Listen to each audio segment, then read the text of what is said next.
All right. Hello, my name is Anson Millard, and I'm here to talk about supporting the holistic development of individuals through church-based community supports. So this is my research that I completed last semester. It's something I'm really excited to share about and something that was a real passion project for me. So I'm going to start by going over the questions that guided my research.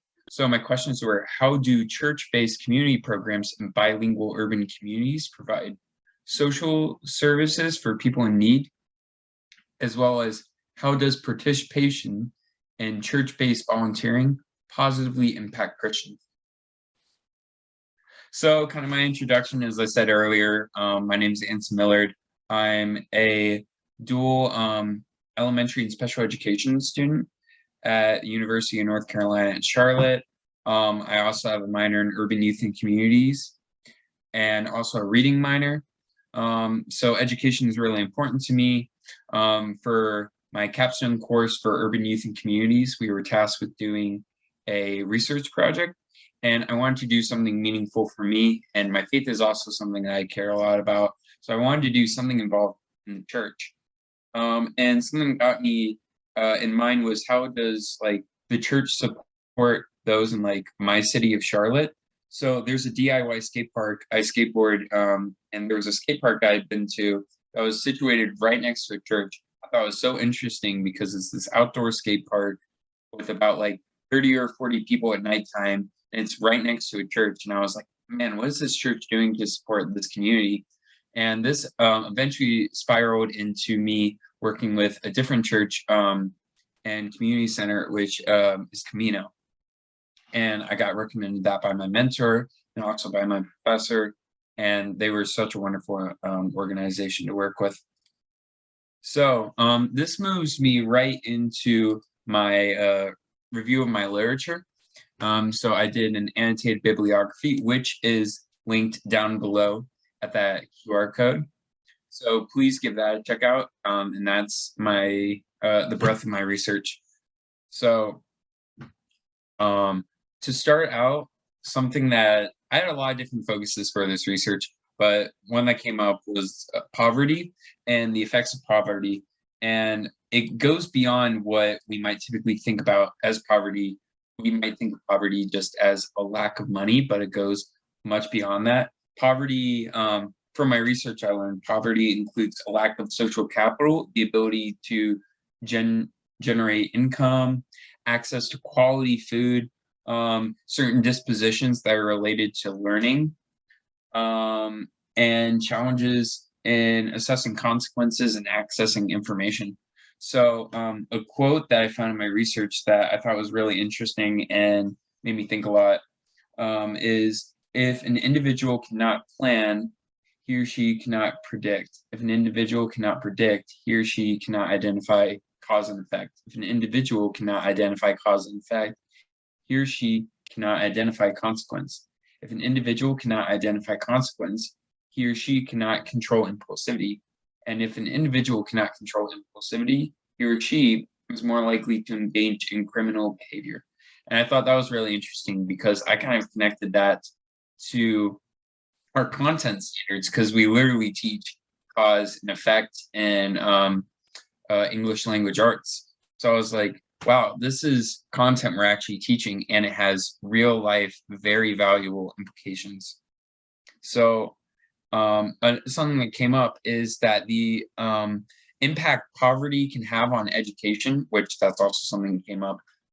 Poverty can lead to certain mindsets or certain clashes with the traditional public school education when we're not willing to adapt and differentiate and figure out the best supports for students in poverty.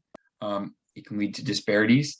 But when we introduce really high quality instruction and targeted support for these skills, we can not only allow our kids to succeed in school, but we can also push them to have greater outcomes in their later life.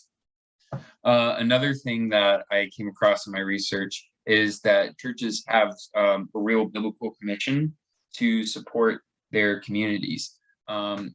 just in my own research of the Bible, and also just like different Christian um, writers and researchers.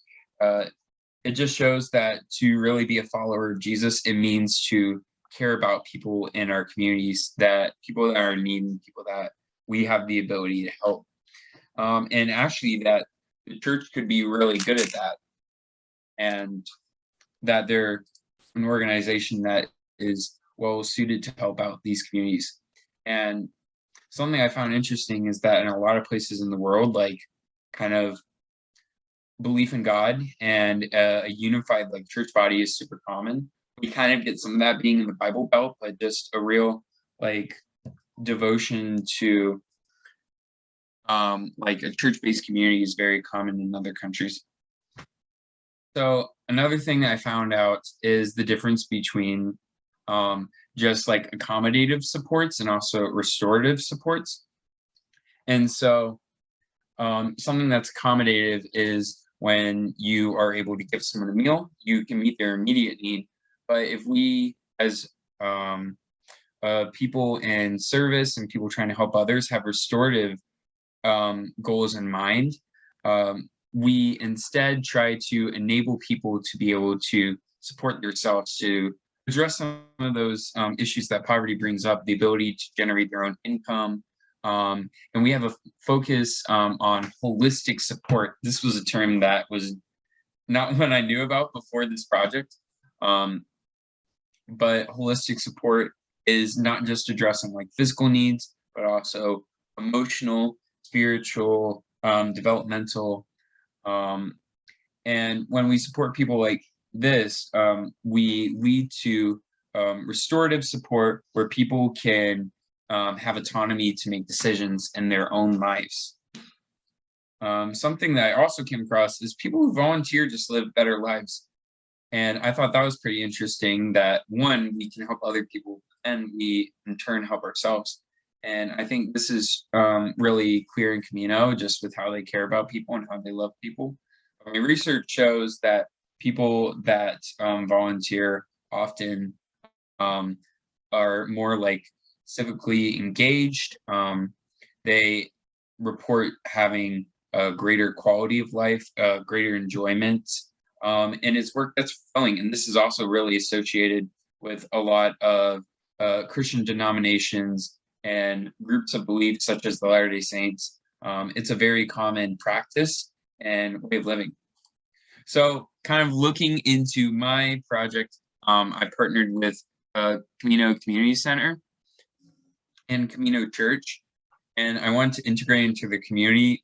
Through my own research, I realized that I cannot be the person to sustain this. I do not have the like full energy to develop something on my own, and there's people that are already caring for people that I want to care about in a lot more efficient way. So I partnered with them and tried to learn about how they best care for their bilingual community. So a little bit about Camino. They are a bilingual and multicultural church that are situated in the university area. And they just try to make their space open to everyone and support people not only through like spiritual support, but also a lot of the holistic support we were talking about. Their goal is to equip people to live healthy lives, and they really believe in a unified community. Pastor Rusty often says that their worship services are heaven practice. So they have a real hope to help people out. So I went to their services. I talked to a lot of the staff members. I got involved in their children's ministry, which actually connected me to a lot of the students that I was actually doing clinicals with. Many of them attended this church, and then I went and saw them at school, and they're like, "What, Mr. Anson, you're here? This is crazy." So that was really awesome for me. Another thing I participated in was organizing a volunteer book reading program, and we had organized 10 volunteers to come to 5 different reading sessions. And due to the nature of these things, there was complications and it didn't get to come to full fruition. but it demonstrated that there was volunteers at UNC Charlotte that were willing to help out and support uh, some children in a local modular home community in order to provide a lot of support, which supported my research as something that is highly beneficial. So just our overall applications, education can majorly impact people's lives. This gives me a lot more passion about my own pursuit of education as a career. And just that we're actually making a difference and we can really have a profound impact on students' lives.